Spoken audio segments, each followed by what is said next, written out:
Dua orang ini jawab, enggak ya Rasulullah, enggak. Saya enggak ngomong. Saya malu.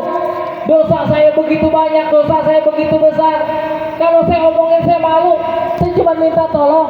Karena engkau adalah baginda Rasul, tolong mintakan ampunan kepada Allah atas dosa dan kesalahan saya.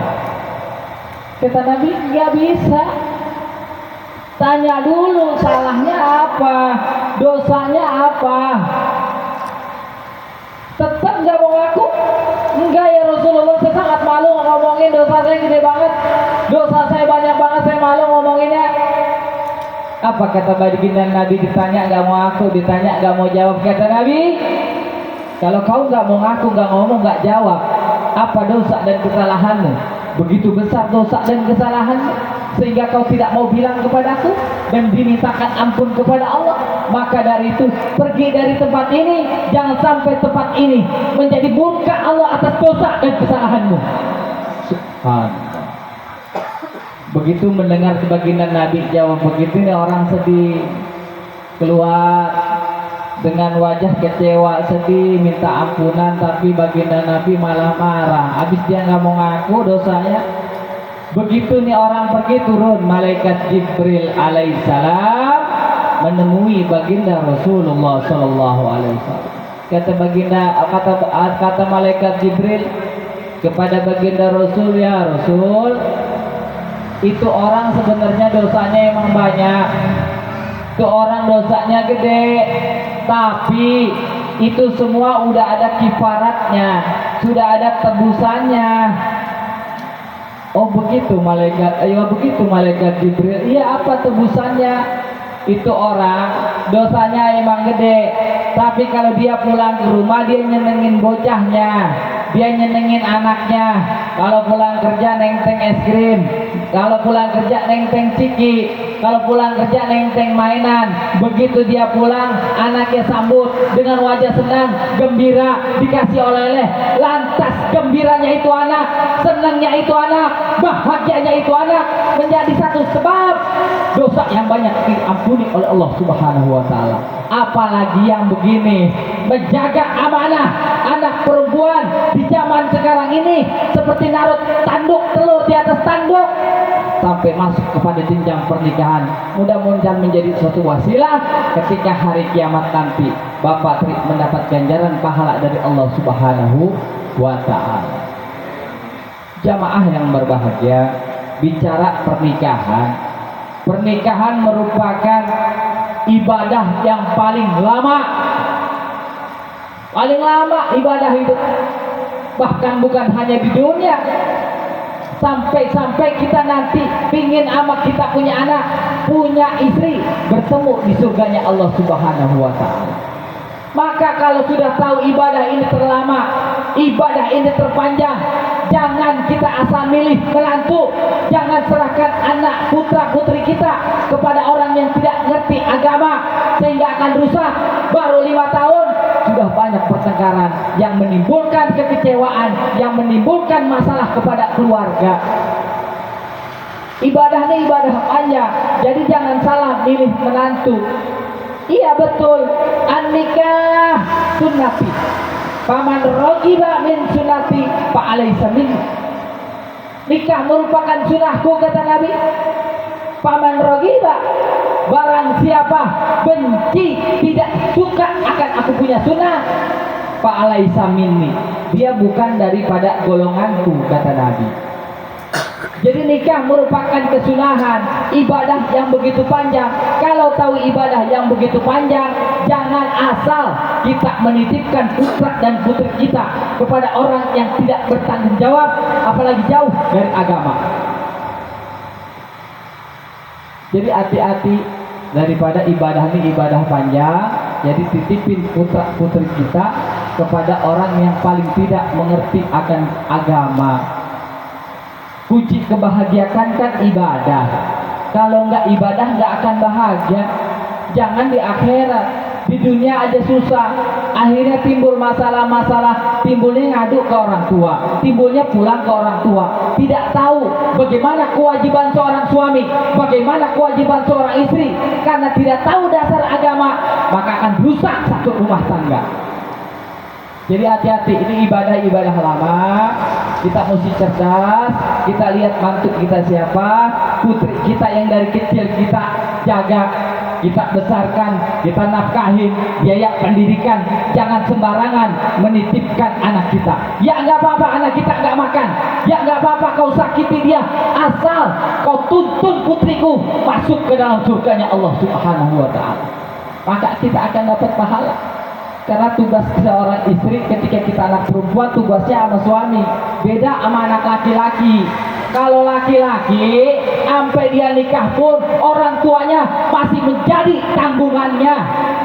Dosa besar kalau melihat orang tuanya kelaparan, kesusahan, tapi dia punya anak laki, membiarkan daripada orang tuanya. Laki ya beda sama perempuan. Jadi kalau perempuan mah bakti sama suaminya, tapi kalau kita nih yang laki itu masih harus bakti sama kita punya orang tua kita susah, gak makan, kelaparan, kesusahan, wajib kalau kita biarkan kita akan mendapat dosa dari Allah Subhanahu wa Ta'ala. Jelas? Nah, jelas. Jadi ini cara nikah, jangankan begitu. Daripada ibadah ini ibadah lama, jangan nitipin yang asal. Ada anak muda bilang, kan nikah makan urusan pribadi Ustaz. Nikah mah pribadi, bukan urusan orang tua. Jadi ada anak muda datang ke Cidokom, ada perempuan anak Cidokom, cinta sama anak Cidokom, datang ke rumahnya ngelamar itu perempuan. Begitu datang ke rumahnya, dia lamar ke bapaknya. Ya lakinya orang Lewiliang apa orang Bogor pokoknya dah, apa orang Depok, orang Depok lakinya, perempuannya orang Cidokom, datang ke sini ngelamar, diterima. Laki kan rukun nikah ada 5, ada calon pengantin laki-laki, ada calon pengantin perempuan, ada wali dari perempuan, ada 2 orang saksi, ada sigot, ijab kabul. Maka ketika 5 ini ada, sah dia punya nikah. Nah ini laki datang, assalamualaikum saya mau ngelamar, saya udah lama pacaran. Nah kita kan kadang-kadang begitu, kalau nyari mantu cuma 2 alasan kita, padahal ibadah lama. Nah dia udah kerja nak, udah. Kamu suka nama dia? Suka. Udah cukup, suruh lamar. Gak ditanya ngerti agama, bagaimana sholatnya, urusan belakangan. Gampang itu mah, ngaji, sholat, entar 60 tahun kayak umur dia atur. Innalillahi wa inna ilaihi raji'un. Jawaban kita begitu.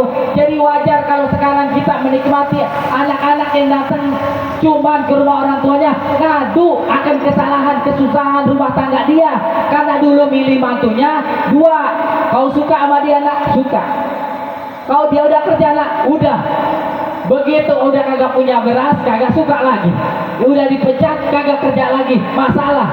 Tapi kalau didasari dengan agama, semata-mata ini adalah jalan dari Allah. Ridho, ikhlas, sabar, Allah akan daripada mempermudah daripada engkau punya urusan.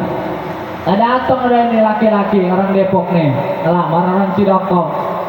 Pengantin laki ada, pengantin perempuan ada, walinya bapaknya si perempuan lah tuh. Saksinya 2 orang, bahkan disaksikan satu kampung Cidokom.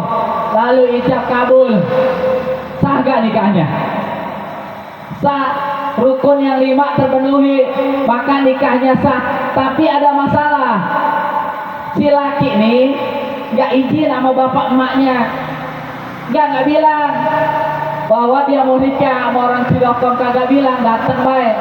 Secara hukum nikahnya sah, tapi secara akhlak ukukul walidain, dosa durhaka kepada kedua orang tuanya. Ya Allah, begitu aja tuh masalah. Justru orang yang paling berhak dimintai pendapatnya tentang pernikahan, walaupun itu bukan menjadi rukun daripada pernikahan, adalah kita punya orang tua dan ibu kita. Kalau ibu kita bilang, "Pak, saya mau nikah Pak sama orang Cidokom cakep," bapaknya tahu, "Jangan, itu kan jablay kampung, jangan, cari yang lain." Ini kagak saking cintanya, lupa. Orang tua kita kalau ngizinin enak orang mana, orang Cidokom, soalnya gak soleh, ya udah bapak ibu yang ngelamarin, lebih enak, lebih berkah, dan atas izin kedua orang tuanya. Jadi nikah bukan urusan dia sama laki-laki dan perempuan, bahwa nanti ibu bapaknya dia menjadi mertua, bahkan secara fikih wudunya tidak batal kalau ketemu setelah wudu. Mertua jadi orang tua, jadi tanggung jawab. Saudaranya, yang laki, yang perempuan, kakaknya, adiknya, itu menjadi ipar daripada dia. Jadi dua keluarga, urusan nikah bukan urusan saya sama dia, bukan. Urusan dua keluarga. Orang tua dia jadi mertua kita, adik empoknya itu jadi ipar kita. Jadi jangan, kalau cuma nikah urusan berdua, bahkan nikah hanya urusannya cinta dan kerja, maka harus teliti, jangan titipkan putra putri kita kepada orang yang salah, karena nanti berimbas kepada kita. Kira-kira paham ini, soalnya banyak nanti putra putrinya rada banyak, maka saya sengaja sampaikan. Apalagi zaman udah kacau begini, media sosial kacau banget. Kadang nyari perempuan di HP aja udah bisa, sampai ke kamar-kamar itu HP masuk. Ini bukan rahasia umum, kejadian, kenyataan. 300.000 udah jadi, cakep lagi, udah gemoy ya.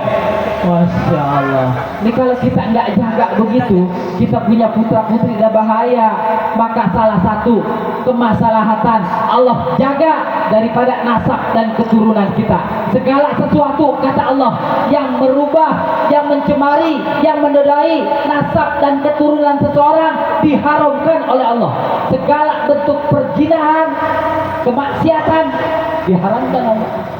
Dan jadi Allah menjaga daripada nasab dan garis keturunan. Maka yang menodai, menciderai, merusak nasab keturunan, pasti itu diharumkan Allah. Maka Allah haramin tuh perzinahan, kemaksiatan, pelecehan, diharami, nggak boleh merusak nasab. Jaga putra putri kita di zaman sekarang ini yang luar biasa tantangan daripada nasab yang luar biasa, perzinahan dan kemaksiatan yang merajalela masuk ke kamar-kamar kita. Pura-pura anak kita tidur, padahal main HP, ngechat, ketemu di mana, tawar-tawaran dia. Innalillahi wa inna ilaihi rajiun. Dah, ini wae dah. Lamaan ngomongnya ya. Tuh tadi saya ditelepon habis juara sama Pak Samidi, kultum aja ya, kultum 7 menit ya, ini mau udah lebih. Saya nyari berkah, nyari ikhlas, nyari ridho. Terima kasih daripada keluarga besar Sios Gibar, Pak Samidi, wasilah beliau. Terima kasih juga Pak Tri atas waktu dan kesempatan. Segenap para guru, para jamaah, mohon izin, mohon maaf bila kekurangan kesalahan.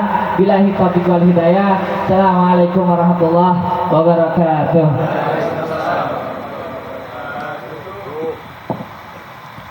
Alhamdulillah wa syukurillah. Kita tadi tahu